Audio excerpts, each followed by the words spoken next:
Hey makers, it's Charlotte with the Wooden Wick Co. And today I'm here to talk about how to safely use dried botanicals in soaps, candles, melts, and so many other products. Everyone has seen the question come up at some point or the other.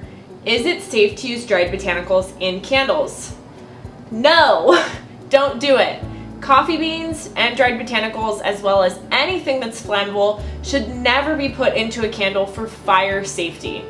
Check out the National Candle Association for more tips on fire safety and how to properly make your candles in order to ensure that they're safe for customers. So this one's a big no-no. You never want to put dried botanicals in your candle because it's only a matter of time until they actually catch fire. And when that happens, the surface of your candle can catch on fire, your glass can crack, or if there's a nearby flammable surface, such as a curtain or a wall, it can lead to a house fire. So that is a big no-no when it comes to using dried botanicals. However, there's lots of safe, awesome ways that you can use them. Soaps, big yes. Ceramic bead sachets, big yes. And wax melts, big yes.